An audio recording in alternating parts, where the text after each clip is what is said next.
Hey everybody, it's Josie. Welcome back to Cedar Creek Homestead. Well, it's nice and cool out here today, and I'm excited about that. In fact, next week is supposed to be temperatures in the 70s, lower 80s, and I'll take that any day. That excites me.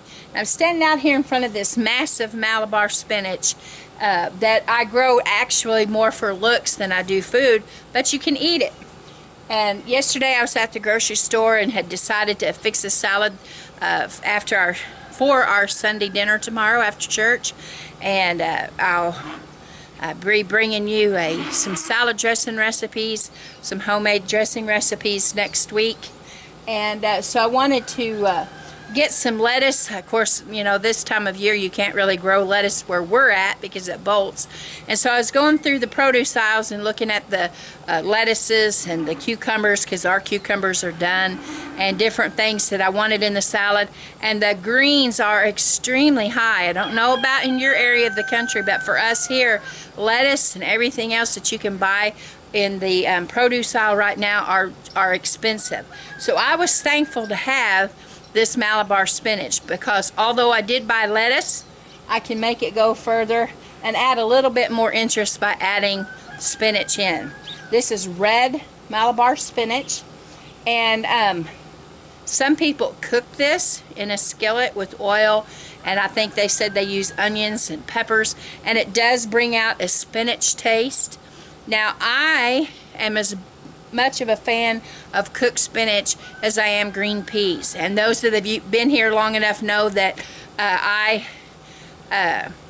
passionately dislike green peas, and that's about the same way I feel about spinach. I know it's healthy, I know it's good, but I prefer it in its raw state. Malabar spinach loves full sun. It can grow in the shade and the leaves will be bigger, but it thrives right here. It gets shade early in the morning and late in the evening, but for the rest of the day it's in full sun, and it loves it. It thrives on it.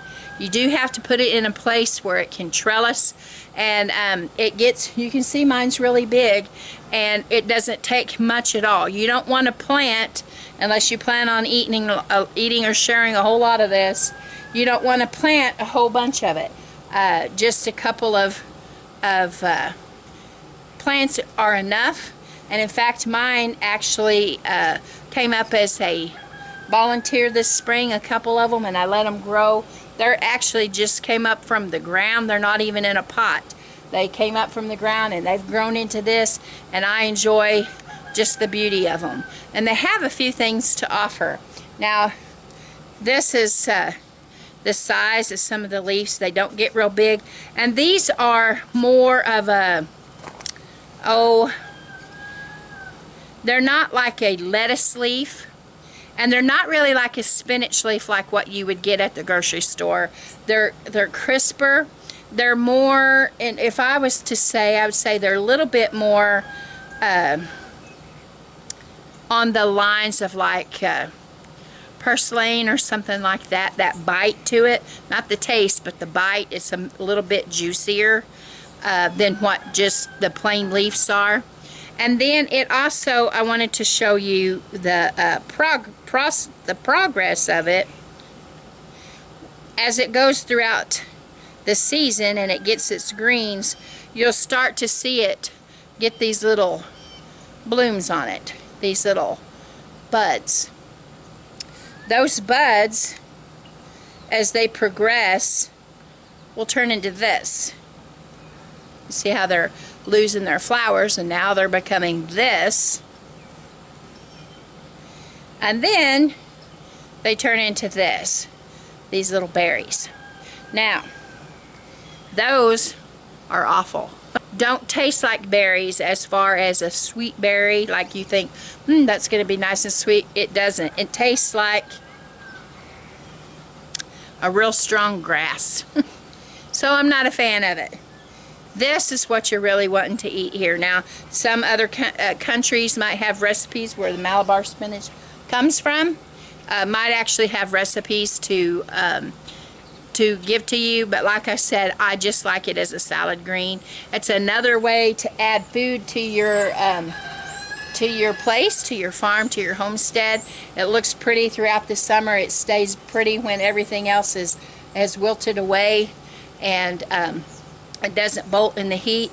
And you can add this to a salad with lettuce and all of the other things that you like. Radishes, it's time. You have time wherever you're at. Radishes will takes about 28 or 30 days to grow, and so you have time to put out radishes. I have a bunch of radishes that I'm going to put out.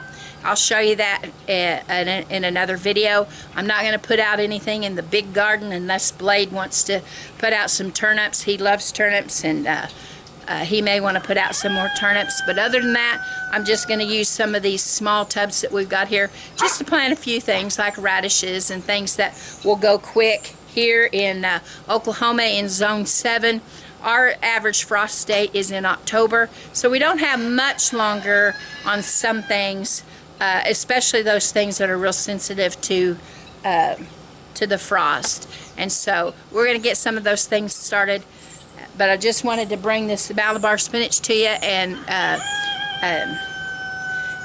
it might be something that you want to look at when you're thinking about getting your seeds for this next year. It'll be time to be doing that before long, getting your seeds and getting your garden plans.